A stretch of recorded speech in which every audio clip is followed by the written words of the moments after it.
Hello and welcome to this race day preview from J&B Talk F1. We're here with the Italian Grand Prix, Sunday the 6th of September. I'm Jawad Yacoub. I'm joined by Baden Westerweller today. How are you, Baden? I know you're a little ill, but it's good to see you here joining us for this podcast. Oh, I wouldn't miss this for the world. Obviously, it'd be nice if we were on location again, but here we are with all the excitement. It's the one and only Italian Grand Prix.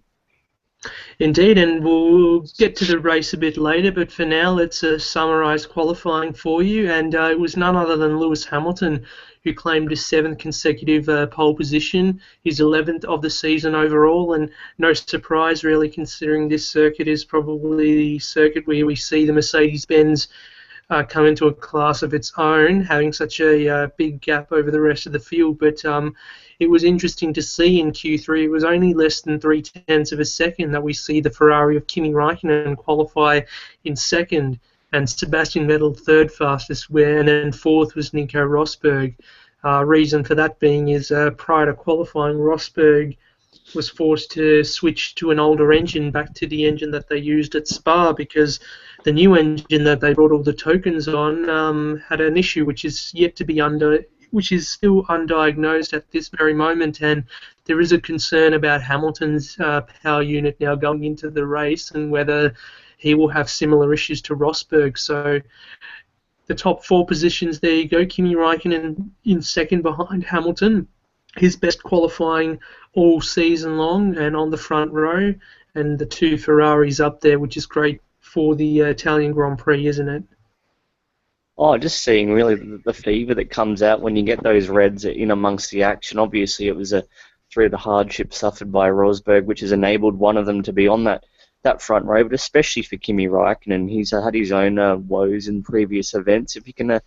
Obviously, at Hungary, he was on track for a solid second or even third there, and then he had failure. So if you can get away off the line cleanly, and who knows what kind of issues Hamilton may face if it's anything like the ones encountered by Rosberg yesterday, it could be his real opportunity to make that breakthrough, which he's been teasing us with really all season, but hasn't quite got that job done for one reason or another. And then, of course, Sebastian Vettel there, who knows, if he steals a March, he could be on track for a second victory in 3, and it would be, of course, as we mentioned on Wednesday, for him to win in his first race for Ferrari at Monza. That would be quite something.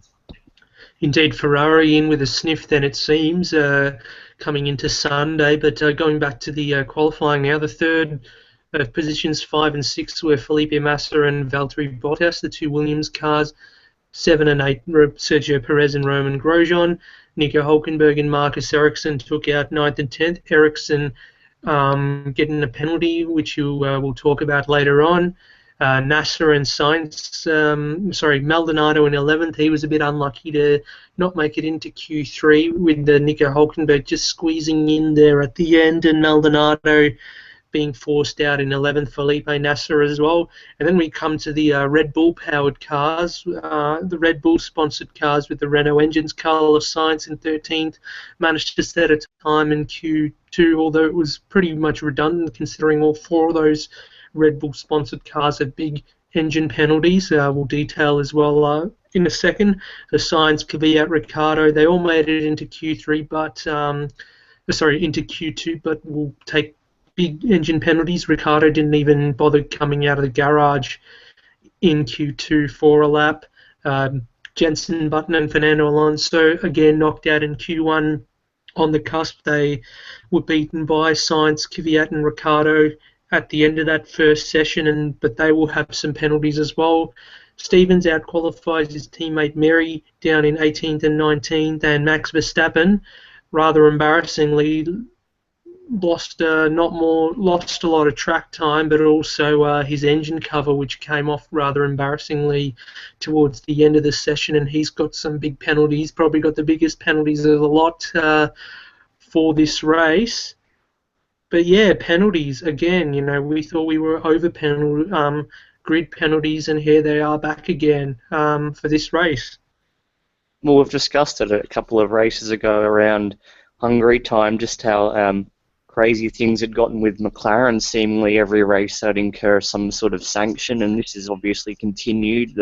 Those vaunted upgrades, which we did mention on Wednesday, they didn't do the trick at Spa, and Arai-san has come in for a lot of criticism in that press conference. A lot of doubt is now coming out and questioning his credibility in that position, and a lot of these are rumours about McLaren possibly pushing for this to be the case because they're just fed up with it all. And not only McLaren, but Renault through Red Bull now as well. We've got all their cars really suffering. And I saw with Max, that was quite spectacular. I didn't see it live, but from what you would have seen, that exploding bodywork from that rear panel, that was just clumsily assembled there, and he's paid the price now because he's got this not only a rear grid start, he's going to have to serve a drive-through penalty in these opening laps, so his entire race has pretty much been cruel before it's even commenced.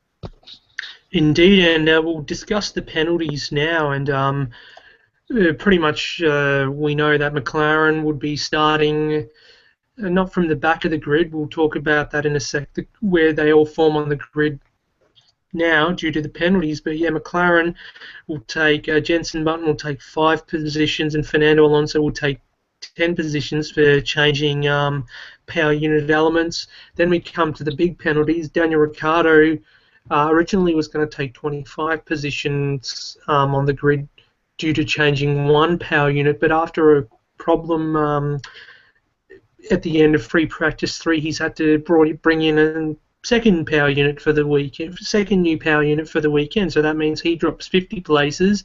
Danny Kvyat, his teammate, incurs a 35-place drop for changing elements. Same with Toro Rosso's Carlos Sainz. But then Max Verstappen, he'll take 20 places for changing 2 components on his Renault unit. But because of the engine cover coming off, the stewards have told him that he's got to take a drive-through penalty within the first 3 laps of the race for the car being released in an unsafe manner. And Marcus Ericsson will also drop a couple of places for impeding Nico Hülkenberg during Q1, and that was quite blatant, as Hülkenberg was trying to come out of the parabolica. Ericsson was visibly blocking, so he's been pinged a couple of places there. So we'll run through the grid, the revised grid now for you quickly. So Hamilton, Raikkonen, Vettel, Rosberg, Massa, Bottas, Perez, Grosjean, Hülkenberg, Maldonado. So Maldonado starting in the top 10 now. Nasser, Ericsson. So Ericsson demoted to 12th with the penalty. Stevens and Mary starting from 13th and 14th. Then we have the 2 McLarens, Button and Alonso. Sainz and Kvyat, 17th and 18th. Ricciardo, 19th, and Max Verstappen, who until this weekend hadn't ever dropped out of Q.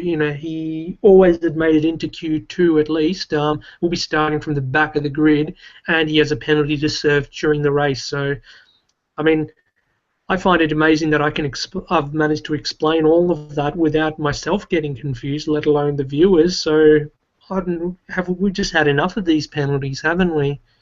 Well, first of all, hats off to you for running through that in a concise manner. It has clarified it very much for all of us viewers there. Even for me, that really has really just given me the clarity. We'll go into the race at least one form or another, knowing the grid as it is, and what a mockery it really represents these days from the very much simpler era and the years gone by, where you knew where you qualified on Saturday would essentially be where you started, unless you had some kind of issue off the grid which would see you go to the rear. It's just these days up to a third of the grid you basically see after Saturday you know it's going to be altered, and it really just it makes a mockery of the entire qualifying system. It's at the point where you might want to introduce a lottery or something like that. They've just got to crack down on it and say this is it. Saturday, Sunday, they're a different question. If you pay the price, sure, for reliability issues, but it's getting farcical every weekend now. We're just seeing good work by one team all comes undone in one little instant, and that's it. And then the ripple-on effect that this has for multiple weekends, it's just devastating, essentially. Indeed, and that's something that Damon Hill, the 1996 Formula One World Champion, was discussing during the Sky Sports coverage yesterday, that instead of giving qualifying is supposed to be about a one lap effort from the drivers, and the grid shouldn't be altered in any way. And he suggested perhaps these penalties for engine changes and power unit changes should perhaps be of financial base instead of giving grid penalties. But more on that perhaps on Wednesday we'll discuss in great detail. But another point that I wanted to quickly canvass before Wednesday was it's quite interesting to see that now that we're in year 2 of the new hybrid turbo era, that in the second year we're seeing more reliability issues than we did in the first year. Like in the first year we saw everything go relatively seamlessly.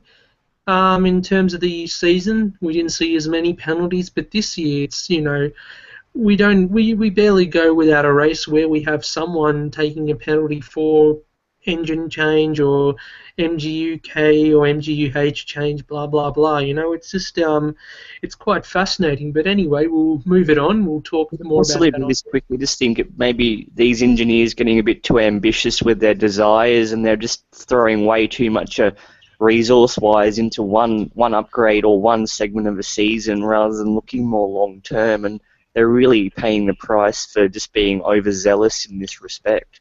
Well, that's just segues right into the next point about now we're looking at the race, previewing the race, the growing concern about Hamilton's power unit now going into the race, because Mercedes-AMG, they spent all of their development tokens on this weekend, and they brought 2 new power units for both Rosberg and Hamilton. The customer teams didn't receive these units yet, but they may later on down the track. But they both ran pretty faultlessly during the practice sessions until after FP3 it was confirmed that Rosberg has had to revert to an old unit because of an undiagnosed issue within the power unit. And now Hamilton's had to turn the wick down in qualifying a little bit, and there's concern that there might be reliability problems for him into the race. And my question there is, considering Mercedes already have such a huge gap, why did they put all their eggs into the basket? I know they want to develop for the next year and so on and so forth, but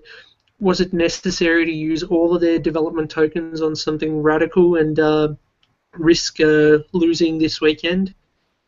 Well, there were rumours circulating before we came on air this evening, just perusing some of those articles, that this was a hybrid of their 2016 power unit, and perhaps they were just wanting to throw the kitchen sink at that. And considering how vast their lead is, they have this opinion quite fairly. You could mention that if they have a blunder for one, if not both drivers, and so be it, they cut their losses and move on. And if it does pay off and they get the victory, then job done. And clearly they've got an inside running already into the 2016 Challenger. Of course, they've got to keep evolving, so they've probably got that luxury of hand where they can just throw a few little dice out there, and whichever way they do roll, they just move on.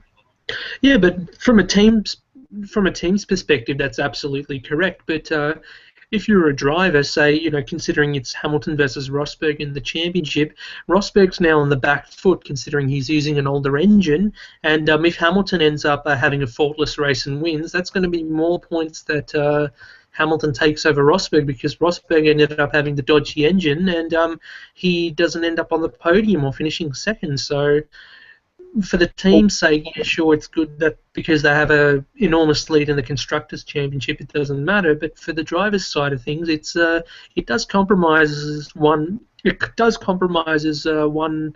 of their drivers' position in the championship. But that's something we're going to look out for definitely during the race, is whether as a precaution Hamilton is going to have to use his power more conservatively or not. But considering the threat from Ferrari behind, is that something that we're going to see most likely happen or not? Well, who knows? Perhaps Hamilton will be happy to avoid any skirmishes with the Reds. He may be happy to say let Vettel or Raikkonen pass, accumulate another few handy points over Rosberg, whether he's third or fourth, and just extend that buffer beyond that 30-point bracket, which will be quite imposing as we enter the final third of the campaign. And as we said on Wednesday as well, the next few circuits we travel to are circuits that Hamilton is indeed pretty strong at. But yeah, Ferrari have also used 3 of their development tokens for this weekend. The FIA confirmed that yesterday. So visible is their boost on the Mercedes, as we saw in qualifying. But then again, Mercedes using that new hybrid engine, as you say, 2016 hybrid, as you say, and perhaps not running it at full chat. But yeah, weather may not have much of an effect on this race, but you can bet strategy will. It'll be interesting to see whether anyone risks doing a one-stop strategy, as has been the case in the past at the Italian Grand Prix, but because of the issues with Pirelli at the Belgian Grand Prix, is it more likely we're going to see 2 stops with the soft and medium compounds? I'd say the remit would be that it's highly inadvisable to opt for the former option of that solitary stop there, unless there is a team such as, quite laughably, you considering the events of that penultimate lap at Belgium, Ferrari once again get a bit ambitious and think that they can make the rubber last. If that was to be the case and something catastrophic did occur, especially to Sebastian Vettel, then imagine there are recriminations there. But who knows? If Ferrari are desperate enough, they might try and make it work. But you would think that teams would be lying on the side of caution. It's a very delicate issue, of course, we've seen throughout the years, not least Silverstone going back to 2013. So the status quo, you would think 90% of the grid at least, unless you're maybe a Max Verstappen or a Daniel Ricciardo, multiple stop strategy will be the way to go. Yeah, those guys especially coming through the field, and it'll be interesting to see as well whether any of them opt to start from the pit lane, perhaps alter their setup if they haven't already to make it race spec. But Verstappen, as I said already, he has to take a pit lane penalty within the first 3 laps of the race, so it'll be interesting to see if he can make any ground from there. But yeah, track position will be another factor. So depending on how well they start, and considering the run into the first corner, the Rettifilo chicane is quite long. We could see some interesting drag racing going down there. So, well, a bit of news as well on Renault. It should be mentioned that long-touted upgrade, which was meant to be delivered in time for the Russian Grand Prix at Sochi, according to reports, that's now been delayed a fortnight until the American Grand Prix in Austin. So this is really just going to cause even more consternation amongst the Red Bull and Toro Rosso camps. And then it ties in quite logically, nevertheless, to this notion that Renault is looking at acquiring the Enstone operation and just putting all efforts towards that. And whatever happens the rest of this campaign, then that's all secondary.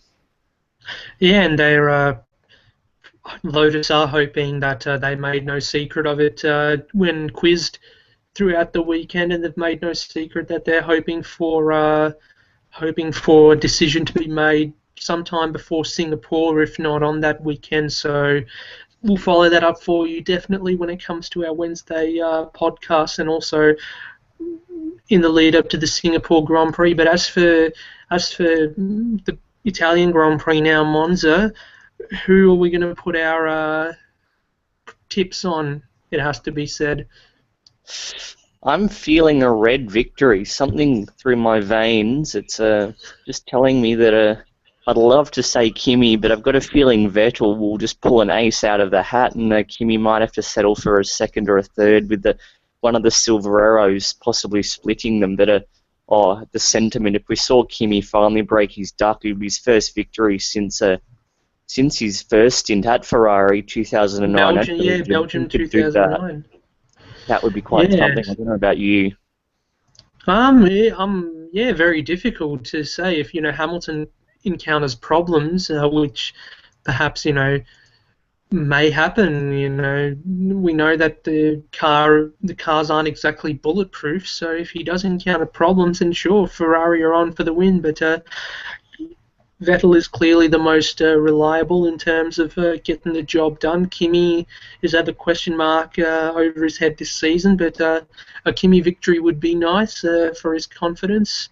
But I reckon it's probably going to be Sebastian in that case. So yes, well, Ferrari would be not that anyone would begrudge a Kimi victory, but they would be well within their rights if there was an orchestration of results. If they were in a 1-2 position, that a Kimi gets the infamous call, Sebastian is faster than you, make of it what you will, and we see the German heralded through to take what would be, regardless of how contrived such an outcome would be there, to be another first-time victor for Ferrari in front of the Tifosi.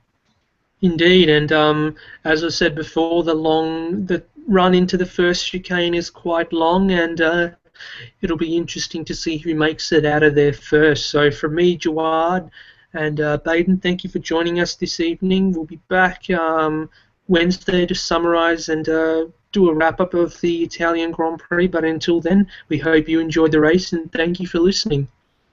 Ciao.